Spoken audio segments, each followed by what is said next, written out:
Secretary of the Ministry of Ports. If I could just request the speakers to join us on stage. Moderated by my colleague, Professor Harsh Pant, Vice President at the Observer Research Foundation. We'll be in conversation with a community of elders, Carl Bildt, the former Prime Minister of Sweden, Mehdi Juma, the former Prime Minister of Tunisia, Mohammad Nasheed, the former President of Maldives, T.K. Ramachandran, the Secretary of the Ministry of Ports, Shipping and Waterways, Professor Harsh Pant, moderating this conversation, Vice President at the Observer Research Foundation. If I could request everyone to please take their seats. There's a lot of crowding by the doors. Professor, all good? I'll hand it over. Take it away. Thank you, Shobh, and thank you all for being with us this afternoon. Gateways and debt traps, that's what this panel is titled as. One can also say gateways or debt traps, given the nature of this conversation as it has evolved over the last few, I would say, decades. In some ways, what we have witnessed over the last few years is this great demand for infrastructure, for ports, and the last session that you had was on shipbuilding, so you can see how that is linked to this. Given the infrastructure development, the development of maritime infrastructure has been a long-standing demand of a large part of the world to link it to the larger perspective of globalization. And there is also has been a supply side issue in the sense of countries providing that financing, which has resulted in a lot of challenges for some of those countries that have taken on the finances for building that infrastructure. So in some ways, there has been this relationship between supply and demand in this area, which has resulted in a lot of challenges for us in terms of how we think about re-envisioning the financial architecture, the lending architecture, in terms of thinking about how do we think the maritime infrastructure development. And we have a great panel to talk about different perspectives from different parts of the world insofar as they have thought about this issue. And of course, we have the Secretary Shipping, who will talk about how India is looking at this very fundamental issue of maritime infrastructure and port building, and the financing it, and the future in terms of articulating both propositioning and putting forward a proposition that is also acceptable in large parts of the developing world. There is a booming demand for this infrastructure. So I'll start by asking my panelists. I'll go with Prime Minister Bildt here, who will talk about Sweden, then Tunisia, Maldives, and then I'll come to Indian perspective to first provide this audience and to us a national perspective on what has been the developmental trajectory of these individual nations, perhaps regional perspective as well on the evolution of maritime thinking on the development of infrastructure in their parts of the world. Sir, over to you. Thank you, and allow me to take perhaps not only a Swedish but a slightly Scandinavian and Northern European perspective. We have, in our part of the world, of course, a maritime tradition. I'm not quite certain Vikings should be part of it, but they were seafaring people. And we have been traders across the world for centuries in different capacities. In terms of modern times, our maritime infrastructure, I remember in Sweden when I started in politics quite some time ago, we were the largest builders of what was called the VLCCs in those days, very large crude carriers, 500,000 ton vessels. But that market disappeared. Then came the Japanese, then came the Koreans, and then came the Chinese, and we have no shipyards worthy of the name left. That particular business, which was big, is essentially gone. And the same, more or less, applies to all of Northern Europe. Finland still has specialized yards. They are probably the best in the world for designing, to a certain extent, building icebreakers. They build the biggest cruise ships in the world. They are so big that we have difficulties getting them out of the Baltic Sea because there's the approaches around Denmark that is fairly confined. And we have Norway. Norway, of course, has the offshore industry. And Denmark, of course, has the biggest or the second biggest shipping company in terms of containers in the world, Maersk, which is also a huge port operator all over the place. In terms of port infrastructure, the biggest port in there is Port of Gothenburg, and that links into the European megaports of Rotterdam, Antwerpen, which ranks with, if you take the 10 largest container ports in the world, all of them are in Asia with the exception of Rotterdam, Antwerpen, and then links into Gothenburg, and then that links into the more or less smaller ports. And then we have dedicated ports for special things. We have the port of Narvik, for example, in the northernmost part of Norway, which was built exclusively for taking iron ore out of Sweden. Out to the open Baltic is ice in the winter, North Atlantic is open in the winter, which means that we can ship iron ore to the European steel mills all around the world. So it's a fairly dynamic environment, I would say. I mean, the way it looked 30 years ago in terms of shipyards, gone. The way it looks in terms of building things, well, VLCCs, now cruise ships, icebreakers, naval vessels. Maersk is, of course, enormously dynamic in terms of being all over the world. So a rather diverse and dynamic maritime industry in Northern Europe, very much responsive to the changes of the global environment. Thank you, sir. And let me now from Scandinavia all the way to Northern Africa. Prime Minister Juma, if you can talk about Tunisia in particular and perhaps the region as well. You have had a vast network of maritime-related infrastructure. You have had a Blueprint 2020 that envisioned Tunisia's role in that. So how has it gone for you, and what were the drivers of that expansion? Hello, everyone. Yes, maybe through the case of Tunisia, I will speak about it's an example of the growing countries and the difficulties to access to funds today to finance infrastructures and mainly ports and maritime infrastructure. So Tunisia has a good position, and but what was happening the last years, and mainly the COVID crisis, but before, in the case of Tunisia, it was coupled with what we call the Arab Spring, the revolution of the change and the instability brought in the region. It makes Tunisia with a level of debt that cannot allow us to access to the funding market with the best condition. And that's the problem. We are creating a bad loop, because we know that to solve the problem of the debt, we have to invest. But to invest, you have to find funds. And since you have the debts, it's difficult to find funds. For my sense, I think that Tunisia, it's for maritime infrastructure, one of the best positions. You know, Tunisia is Carthage. And just have a look on the global map, and you will see that there is many cities on the map called Carthage or Cartagena. That means that we have been sailing, and we have been in many corners, in many areas in the world, and that indicates the strategic position of Tunisia.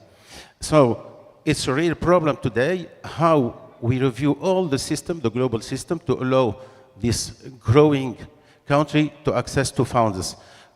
We know the easiest or the conventional one is to go on the market or institutionals like World Bank or regional banks, and to get money today it's difficult with the rate they are applying and linked to the ranking. So we are working in many other tools how to fund that. We know one of the way is the public-private partnership, which consists on some schemes like boot, build, operate, and transfer. But many other tools, like today we can imagine the crowdfunding linked to the blockchain, because we know there is everywhere in the world private sector, private funds, big, small funds, even persons who are ready to invest with a lower profitability if it's an investment with impact on the environment, which is sustainable. And I think that's the choice we are making today, is to go through that direction for a sustainable and respectful of the environment. Just one word, because I'm here as a representative of Club de Madrid with my colleague, former Prime Minister of Sweden. And Club de Madrid is really committed in that direction since a couple of years.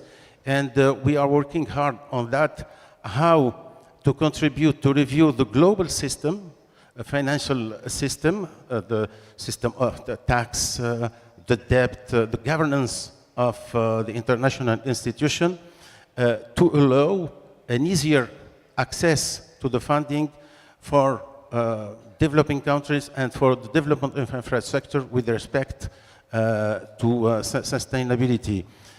We are happy because there was the adoption in the last World Forum of what we call the Pact for a Better Future, Sustainable Future, and we are preparing the 5th conference in Spain, where we in the summer of 2025, and we hope that we will really go through the implementation, because many decisions was taken, many ideas are very good, and we can repeat them for a couple of years.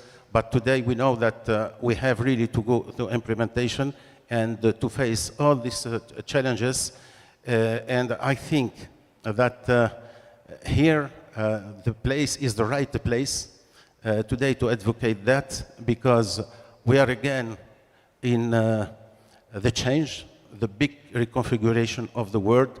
And I think that the funding, the financial question of infrastructure in general is a part of the new design of the new world. So we are relying on India, like many other actors in this global south, to advocate an easier and fair access to the development funds. Excellent points, Prime Minister, on financing, and we'll come in the next round to this specific question. But let me first turn to President Nasheed for his comments from our neighborhood insofar as what has been Maldives' perspective on port and infrastructure development, and your own experience, perhaps a very, very interesting experience that you can share with the audience. Well, thank you very much, Professor. The Maldives first is not a small island state. It's a large ocean state. We occupy the navigable parts of the Indian Ocean. We are 1,000 kilometers from north to south and 600 kilometers from east to west. More than 60% of trade between the west and the east actually passes through the Maldives. Up until the mid-1980s, Maldives was the biggest seafaring nation in the Indian Ocean. We had 80 ships, but with unitization and break bulk becoming uneconomical, containerization, we lost the trade. Bangladesh started a shipping line with a ship chartered from the Maldives. I like to make 3 points, I think. One, this mega port idea in the Indian Ocean has driven our countries into debt.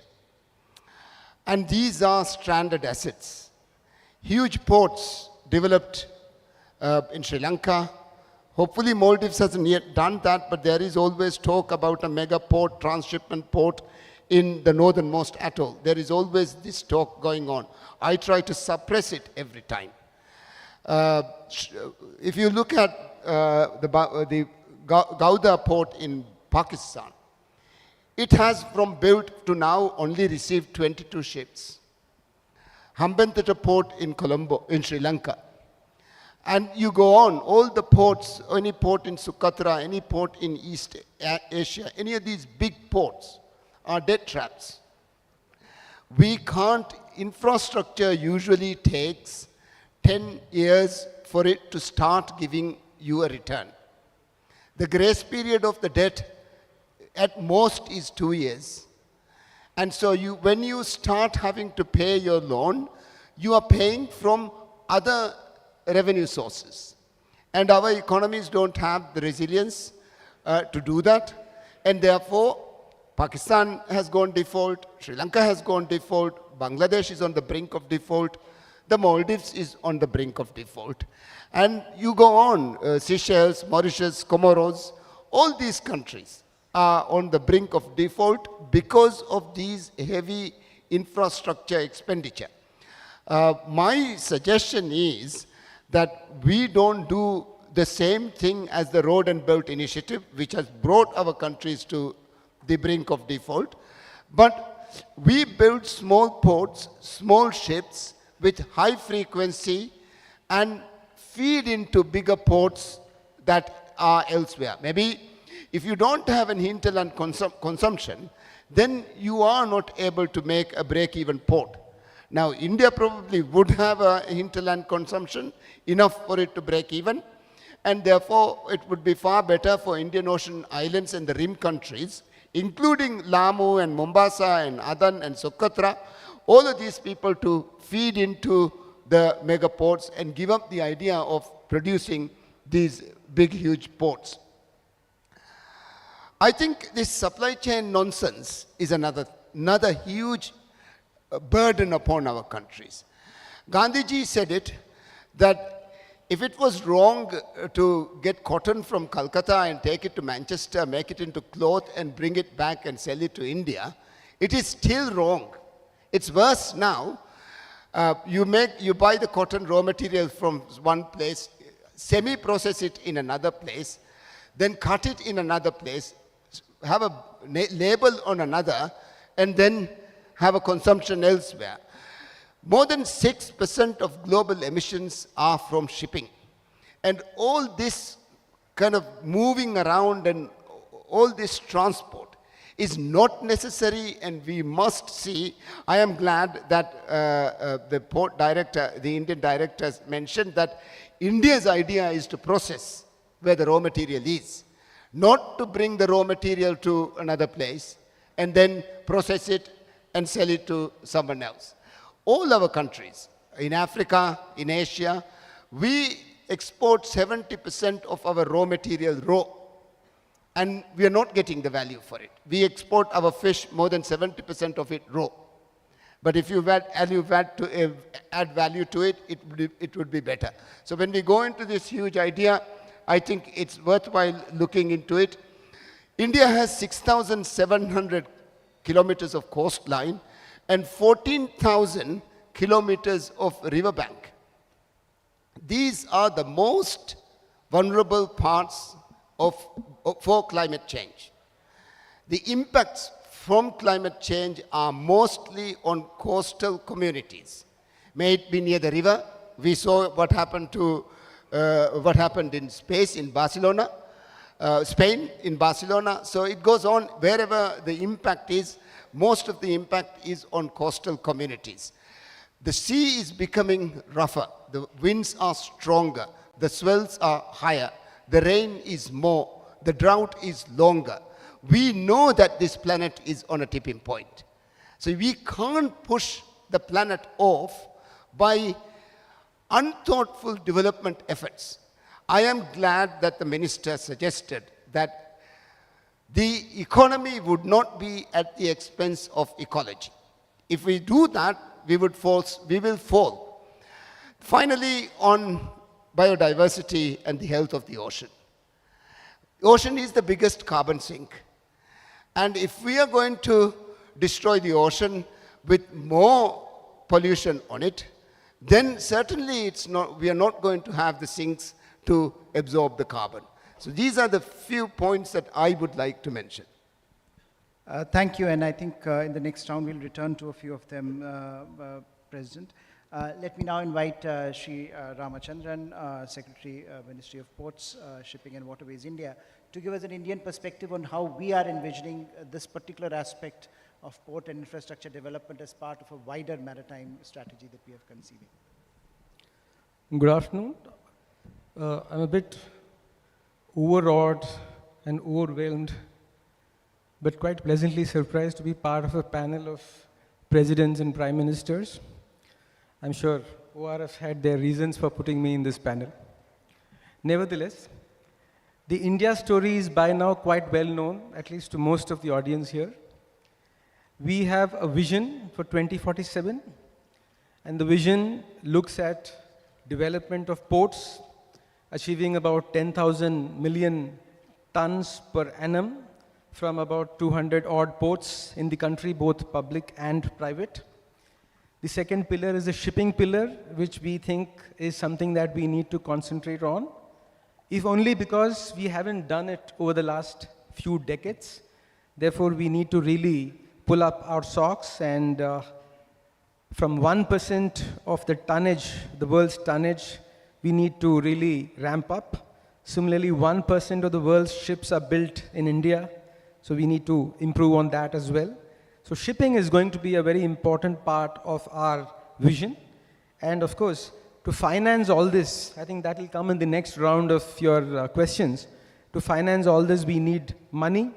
And the entire ecosystem, we are not just looking at parts, but we are looking at the ecosystem, which means financing, insurance, ownership, leasing, chartering, and building, repair, recycling, flagging, management, crewing, manning.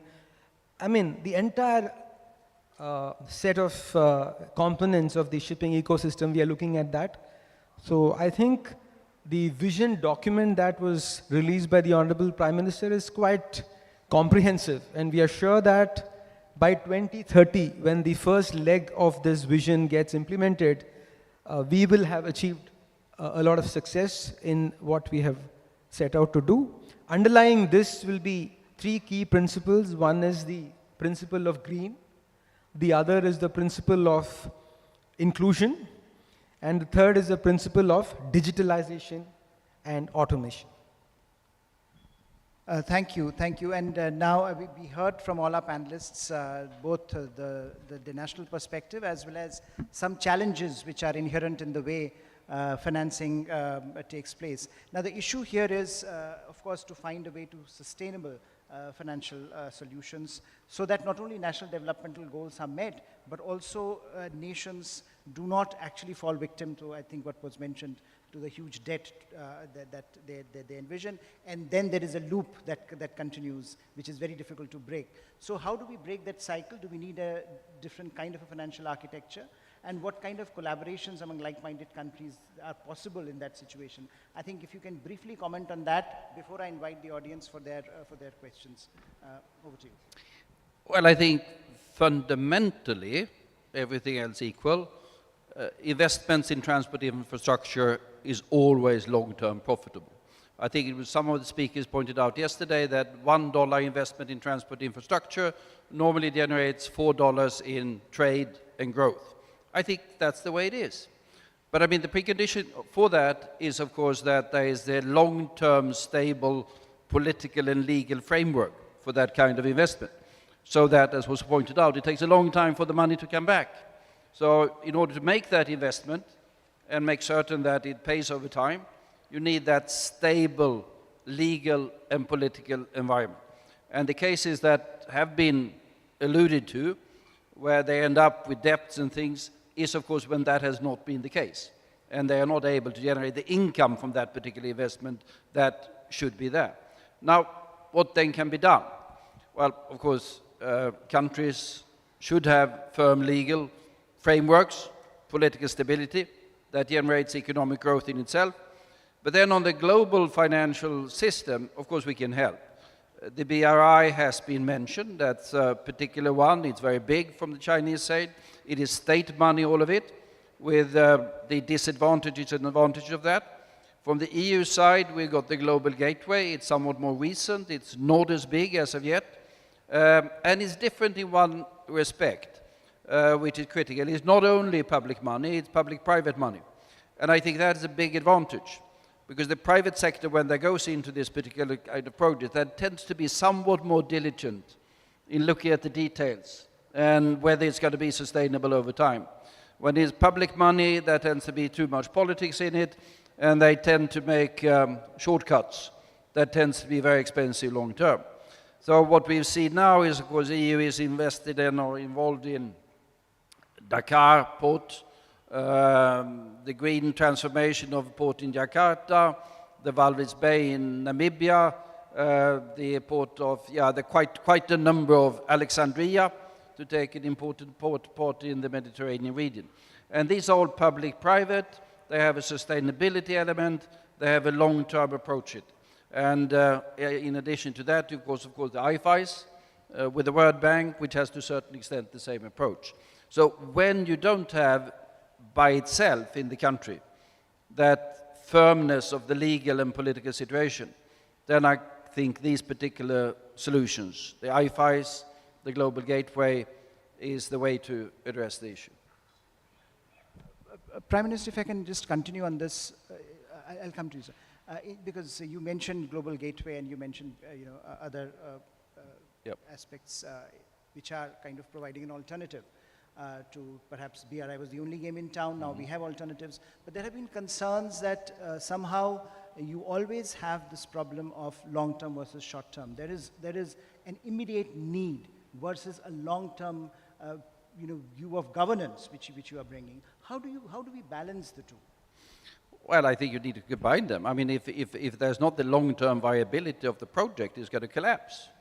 So if you're only short-term, if you're driven by your short-term political considerations, the political leader of that particular country needs to wave a flag and inaugurate a port.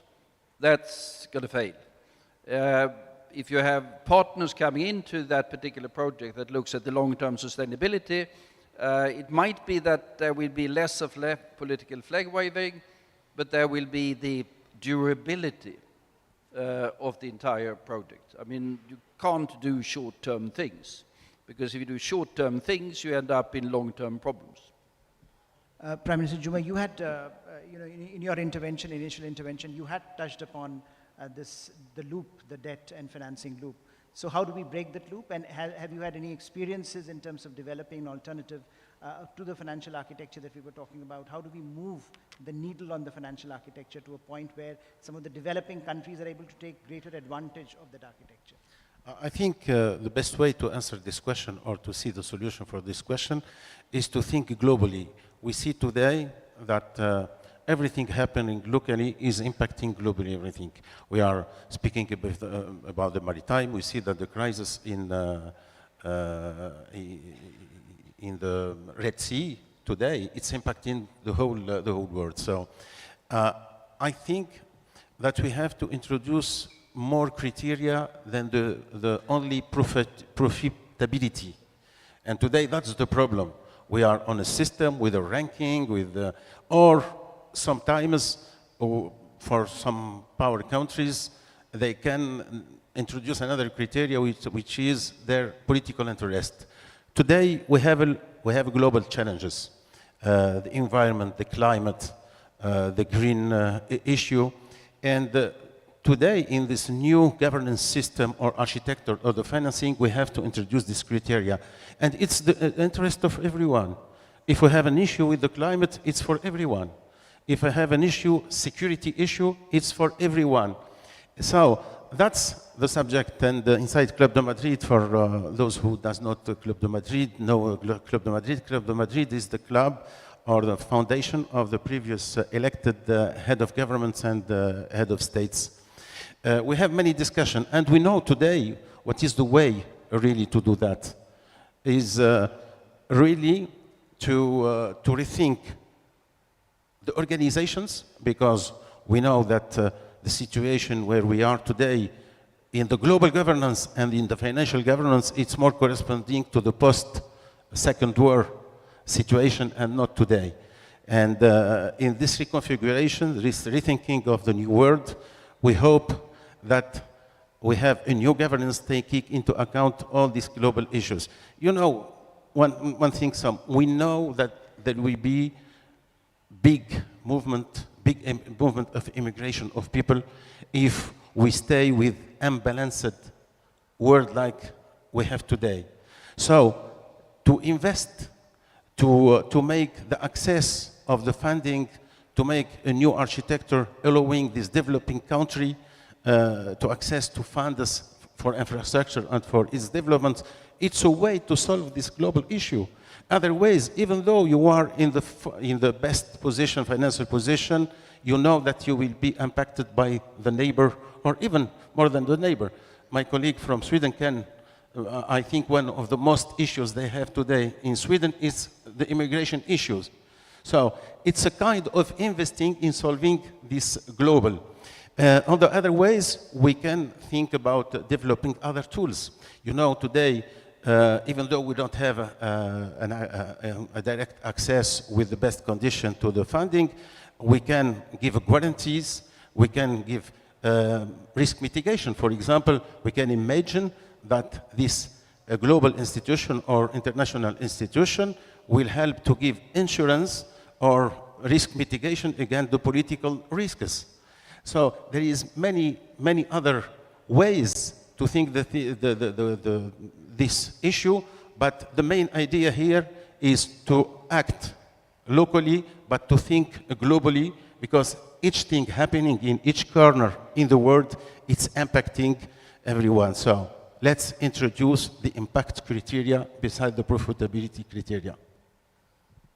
Thank you. President Nasheed, you talked about Maldives, the experience of the Maldives, as well as some of the other cases in the neighborhood that you touched upon.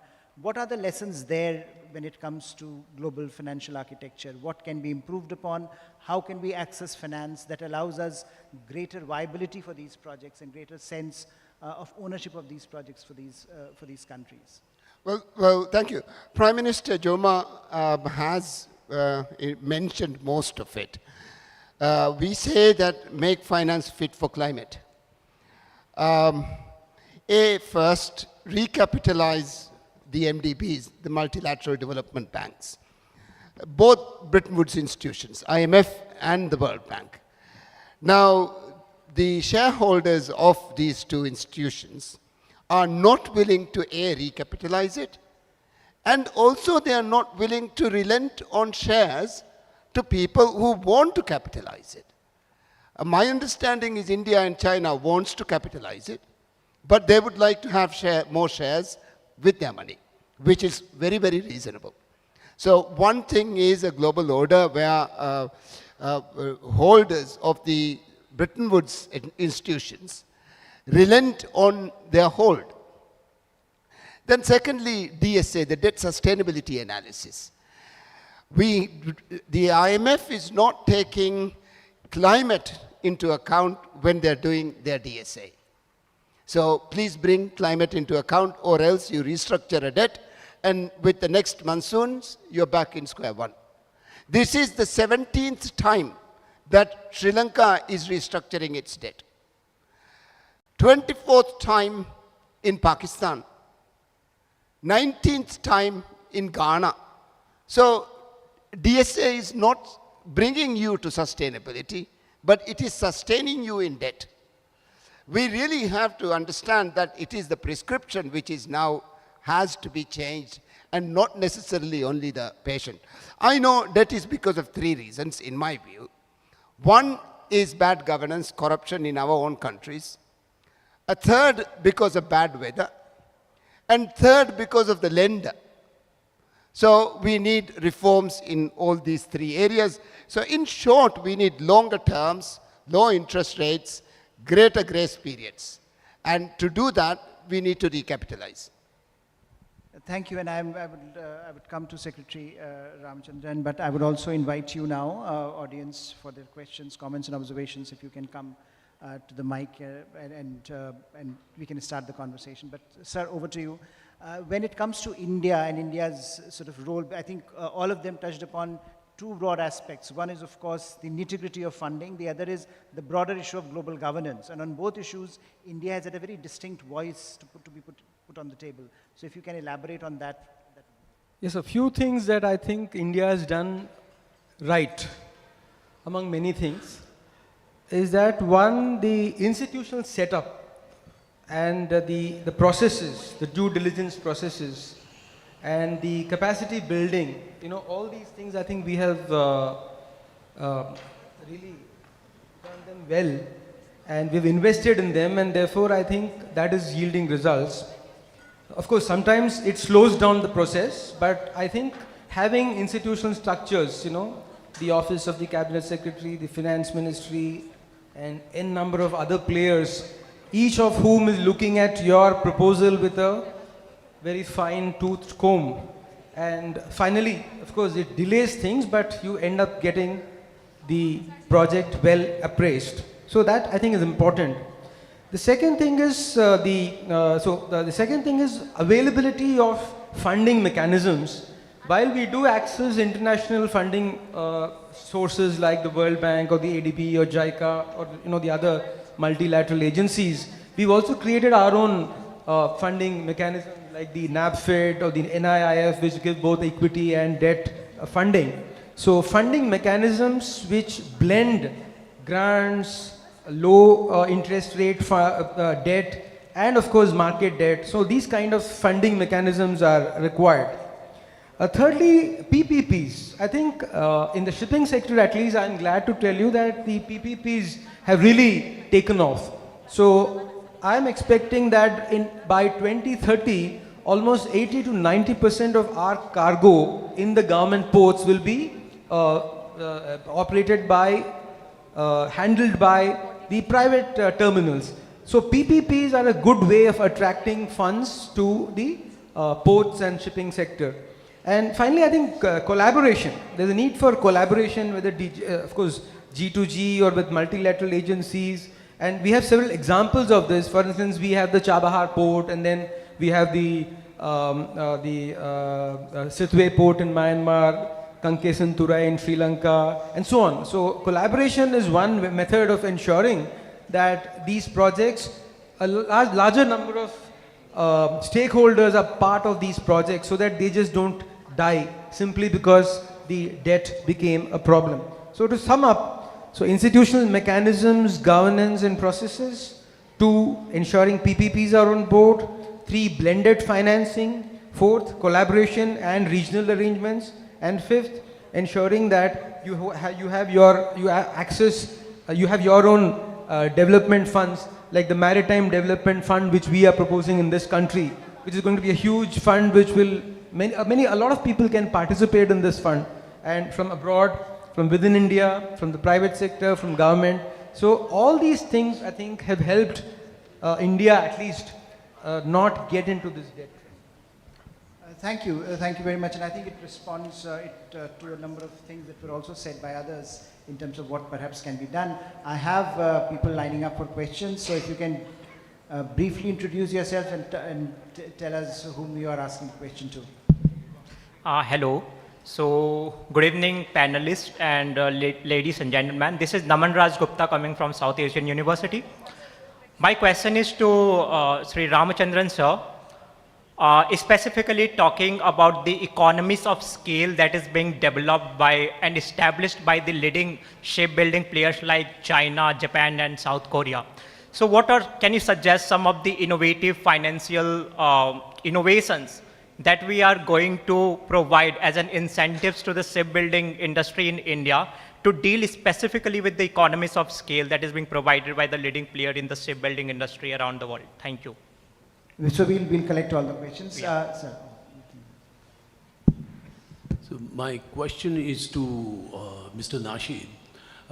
Sir, you have come up with a very scathing criticism of lending, multilateral lending agencies, etc. So what, and India and China being so keen to recapitalize these banks, what prevents India and China and other big countries in South to start their own lending agencies? What is it that holds you back? After all, you're bailing out your own people. Go ahead. Hello everyone, my name is Promit Lahiri. I am the Legislative Assistant to a Member of Parliament in Lok Sabha. I'm very glad that today panelists are discussing about the climate finance infrastructure, the architecture in general, because it's very important given the fact that COP29 is happening at the same time.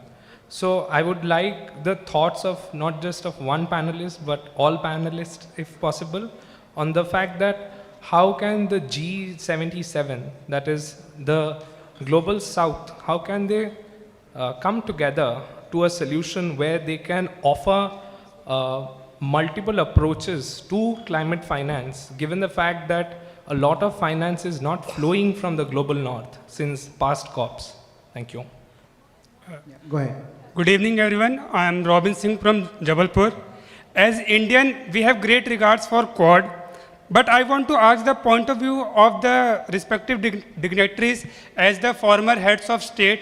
What is their take on Quad, and how Quad can cooperate on with other countries for maritime security of Indo-Pacific region, and how Quad can help other countries for to prevent them from becoming prey of debt trap. Thank you.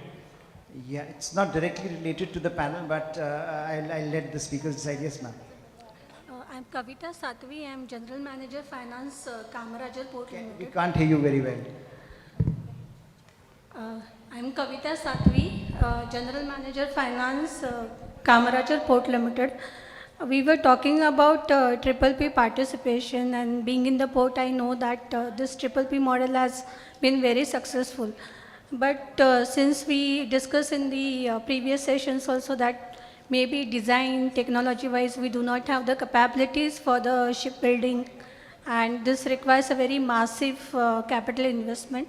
So is government, maybe question to Secretary Sir, is that whether we will be also allowing foreign direct investment up to a certain percentage in this particular sector, just like we have done in aviation and other sectors. So that can boost and bring in the other soft capital requirements into the country. Thank you. Thank And you. the final question is. Thank you. Thank you, everyone. My name is Shashwat Koirala. I'm an economist at the OECD, and I lead our work in sustainable ocean economies in developing and emerging countries. And I wanted to ask about the fragmentation of the financing landscape. We already know that the climate finance landscape is quite fragmented, but as you see, especially with the ongoing negotiations for the Global Plastics Treaty, there's a new priority emerging. We also have the Global Biodiversity Framework and the financing needs for that. So, it's quite conceivable that there are multiple financing needs, multiple financing streams, and this naturally risks creating a really fragmented landscape, one that kind of maybe even sidesteps the question of development. So I wanted to just ask how we go about avoiding that fragmentation and whether you see that as a risk already from your experiences. So it's for all the panelists. Thank you. Thank you. And actually our time is up, so I cannot give you a lot of time, but if you can be very brief, so I'll start from the Secretary. And final comments and concluding remarks, everything wrapped into. So I'll just address the first question, which was on the what we are proposing to do. Basically, supply side and demand side interventions. One is ensuring that there is greater supply, and the shipyards are facilitated by giving them better infrastructure. So there are three pillars. One looks at shipyard infrastructure. The other looks at creating a financing tool, which like I said, is the Maritime Development Fund. And on the demand side, we are doing what is called demand aggregation, because one of the reasons why we found that many shipyards went out of business in the last couple of decades was that while there was demand, but this demand was going abroad. I mean, people were buying ships, owning them abroad. And the reason for that was that there was no financing available within the country. And therefore, create a Maritime Development Fund was one part of our strategy. The other part of the strategy is to aggregate demand. And as you might be aware, we spend about $80 billion every year just on freight to bring cargo in. And we do a lot of cargo, as you know, a lot of crude petroleum comes in. And therefore, this is the kind of outflow that is there in the foreign exchange. $80 billion per annum will go up to about $400–500 billion by 2047. So we thought that's a lot of money and a lot of demand, therefore can be aggregated so that there is demand visibility, there is demand assurance, and therefore finally aggregation. Once this is made known to the suppliers, the shipyards, then they will invest. And once they know that it is assured, it will be a 10-year cycle. And so we hope that this will kick in a virtuous cycle and help us to get out of the vicious cycle. So this is our plan. Thank you. President Nasheed, very briefly. The question was, why is BRICS not working? Regional financial, they have a regional financial arrangement, but they've not lent a single cent. The main reason is there is no alignment of ideology. The Bretton Woods institution succeeds because they have a very clear alignment of ideology in terms of democracy, governance, and all the other views that they hold common. But the BRICS doesn't. So I suppose for a financial institutions to work, one of the most important thing is you bind with a fellow who says the same thing. President Juma, Prime Minister. Yes, again about this global architecture. It's not isolated, it's linked to all the change it's happening today. When you see the map and compare the situation in the beginning of the 15th and today, you don't have the same weight, economical, geopolitical, demographic. It's different. And we know that the reforms are mandatory today to adapt this new world or this governance, global governance, among them the financial governance to the new world. Otherwise, we will have problems, conflicts, and but it's a part as well of the struggle. I think it goes through the reform of beginning by the UN instances like the Security Council, and we know that today some countries like we have to have representative of Africa, we have to represent this 1.4 billion people in India in the council. So all these institutions have been reviewed. It's not a separate question, it's a global question, and I hope that it will happen soon and without many conflicts. We know that we are living a world, a previous world, and we are tending to a new world between them. We are today in between them, and all the hope that we will be enough clever, enough ways to find the way for a stable and sustainable organization, architecture, and governance for the world. Prime Minister Bildt, over to you. Last word. And just very briefly on the last question, is the fragmentation that you see of the financial systems and infrastructures, is that a good or bad thing? I hadn't reflected on it, but reflecting on it, I think probably more plus than minus. I mean, there are clearly the fragmentation of needs, if you say that. I mean, we have the loss and damage fund negotiated in Baku at the moment, huge amount of money, huge needs. We have the infrastructure, we have the debt restructuring, we have the different instruments. I think a multitude of instruments is probably good in giving a more dynamic and more agile financial environment that can adapt to rapidly changing circumstances. That's just a reflection on that particular important issue.